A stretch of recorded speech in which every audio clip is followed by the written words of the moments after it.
मेरा नाम हितेश गुप्ता है और आज हम क्लास 9th का chapter number 4 structure of the atom का पार्ट 4 के बारे में पार्ट फोर करेंगे। इससे पहले मैंने 3 पार्ट कवर किए हैं, जिसमें हमने इसका चैप्टर का इंट्रोडक्शन पढ़ा है, उसके बाद जे थॉमसन मॉडल के बारे में पढ़ा है, उसके बाद हमने पढ़ा है रदरफोर्ड मॉडल के बारे में, और हम पढ़ेंगे आज बोर्स मॉडल के बारे में। आज हम 4 चीज़ें कवर करेंगे। Number 1 Bohr's model of an atom, number 2 neutrons के बारे में, number 3 how are electrons distributed in different orbits, और नंबर 4 वैलेंसी। और ये चारों ही चीज़ हमारे लिए बहुत ज़्यादा इम्पोर्टेंट है। तो अब हम शुरू करते हैं इसके बारे में। तो पिछली जो पार्ट हमने पढ़ा था, हमने पढ़ा था कि लिमिटेशन क्या थी रदरफोर्ड मॉडल की। रदरफोर्ड एक चीज़ का उत्तर नहीं दे पाए थे, और वो क्वेश्चन ये था कि जो इलेक्ट्रॉन जो ऑर्बिट में मूव करते हैं तो वो अपनी एनर्जी को रेडिएट करते होंगे, और कुछ समय बाद जब उनकी एनर्जी को लॉस होता होगा तो वो न्यूक्लियस में गिर जाने चाहिए। तो अगर होगा तो क्या होगा उससे कि हमारा एटम जो कि स्टेबल है वो स्टेबल नहीं हो पाएगा, क्योंकि रदरफोर्ड इस बात का जवाब नहीं दे पाए थे। यही उनकी लिमिटेशन थी। तो आज हम पढ़ेंगे कि इस मॉडल को बोर्स ने किस तरह इस मॉडल की कमियों को दूर किया। तो हम शुरू करते हैं बोर्स मॉडल पे। तो हमारा है बोर्स मॉडल। तो बोर्स मॉडल क्या है?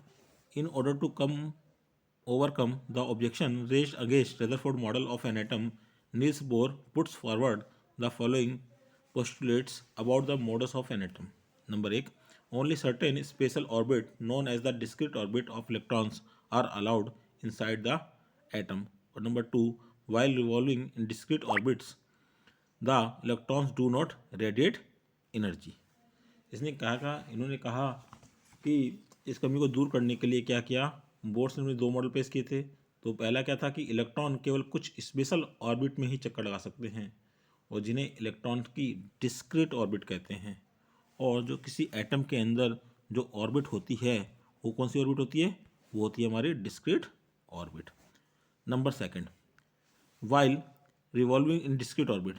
तो जब भी इलेक्ट्रॉन इन डिस्क्रीट ऑर्बिट चक्कर लगाते हैं तो इलेक्ट्रॉन अपनी एनर्जी को रेडिएट नहीं करते हैं, और क्योंकि इलेक्ट्रॉन अपनी एनर्जी को रेडिएट नहीं करते तो वो सेम स्पीड से उसके अंदर मूव करते रहते हैं।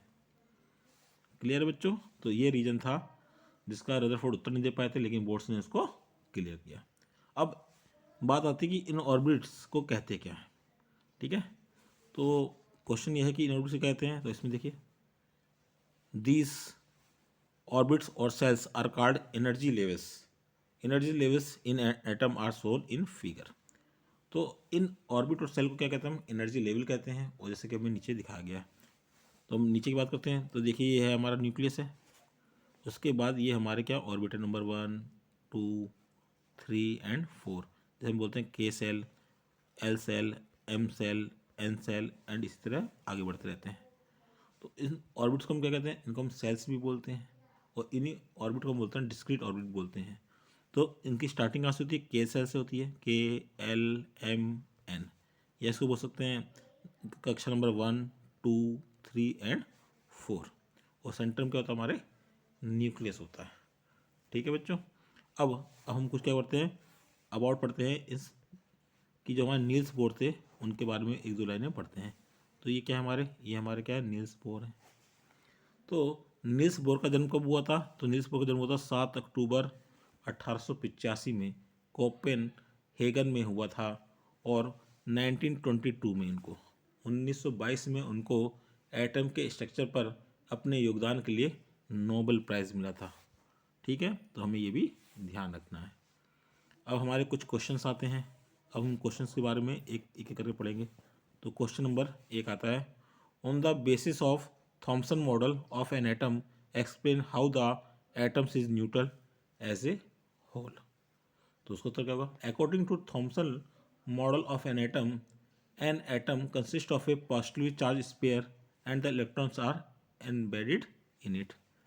ठीक है, और सेकंड क्या था? The negative and positive charge are equal in magnitude, so the atom is electrically neutral. बात समझ में आ गई? हमने कहा कि एक ये एटम होता है सेंटर में क्या होता है, प्रोटॉन होता है जिसपे प्लस चार्ज होता है, और इसके बाहर इलेक्ट्रॉन मूव करते हैं जिसपे माइनस चार्ज होता है।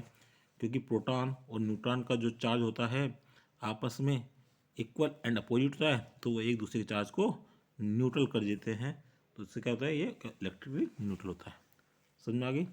अब हम बात करते हैं क्वेश्चन नंबर सेकंड की।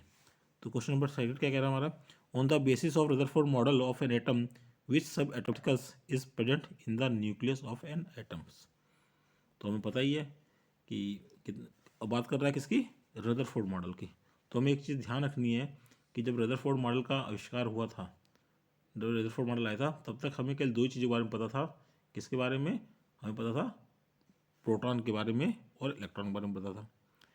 और क्वेश्चन क्या पूछ रहा है, on the basis of Rutherford model of an atom which sub atomic particles is present in the nucleus of an atom.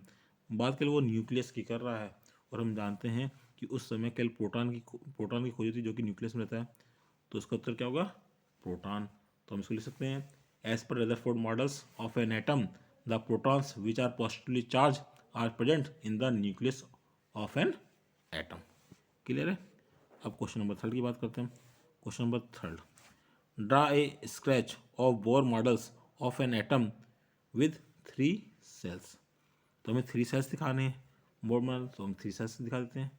ठीक है, तो हमने मान लिया कि ये हमारा क्या है, न्यूक्लियस हो गया। उसके बाद सेल नंबर 1, ठीक है, जिसको हमने बोला के सेल, यानी n बराबर 1।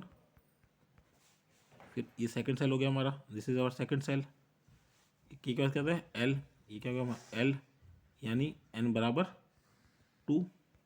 ठीक है, फिर तीसरा सेल क्या है, तो हम थर्ड सेल बना देते हैं। थर्ड सेल के एल, अब क्या होगा, एम, और एम मतलब क्या हो जाएगा, n बराबर 3। ठीक है, तो इस तरह का हमारा क्या हो गया, ये हमारा इस पर एक्सप्लेनेशन हो गया। अब हमारा क्वेश्चन नंबर आता है 4। क्वेश्चन नंबर 4 क्या रहा है, what do you think would be the observation of if the alpha particle scattering experiment is carried out using a foil of a metal other than gold। तो इसका उत्तर लिख सकते हैं, on using any metal foil the observation of the alpha particle scattering experiment would remain the same as all atom would have the same structure. यानी क्या होगा, हमें same result मिलेगा। तो इस तरह ये हमारे क्वेश्चंस कंप्लीट हो गए। अब हम आगे बढ़ते हैं। अब आती है बात न्यूट्रॉन्स की, कि व्हाट इज़ द न्यूट्रॉन्स। ठीक है, तो न्यूट्रॉन्स की हम बात कर लेते हैं। न्यूट्रॉन्स क्या है हमारे, तो हम न्यूट्रॉन्स की बात करें, ये दिस इज अवर न्यूट्रॉन्स।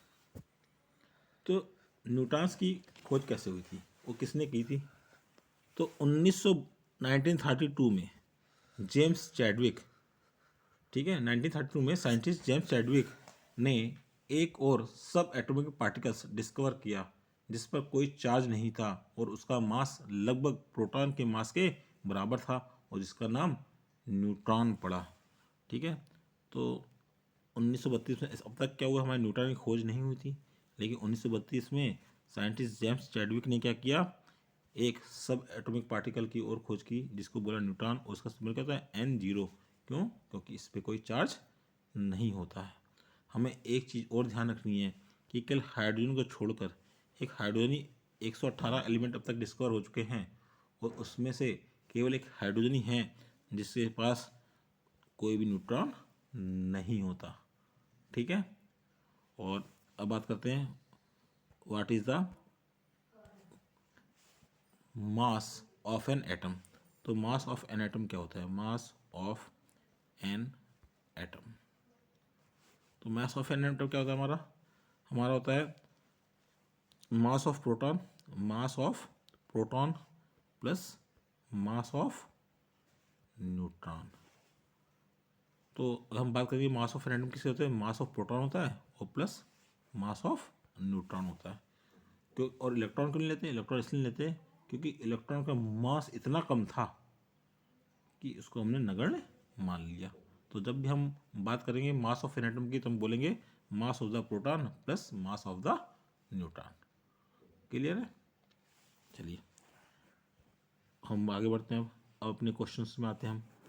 हमारे फिर फर्दर क्वेश्चन आ गए।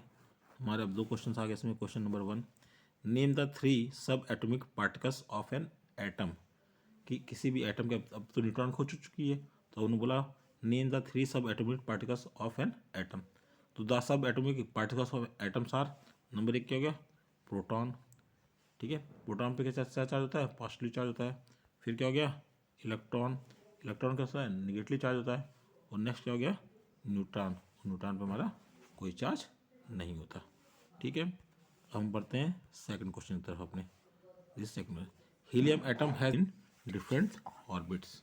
ठीक है, कि हमारा जो इलेक्ट्रॉन्स होते हैं डिफरेंट ऑर्बिट में किस तरह डिस्ट्रीब्यूट होते हैं।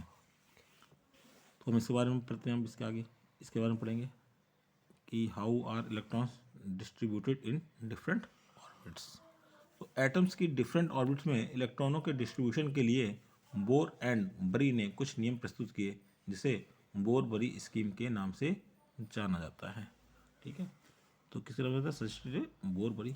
तो जो इलेक्ट्रॉन का डिस्ट्रीब्यूशन है उसको किसने आविष्कार किया था, बोर एंड बरी ने। अब बोर एंड बरी ने इसके लिए एक फार्मूला दिया था। उस फार्मूले का क्या फार्मूला था वो, और फार्मूले की बात करते हैं हम। उसने फार्मूला दिया था कि किसी भी एटम में, एटम के सेल में या ऑर्बिट में जो मैक्सिमम नंबर ऑफ इलेक्ट्रॉन्स होते हैं वो कितने होते हैं, 2n² है। यहाँ पर n क्या है, यहाँ पर n है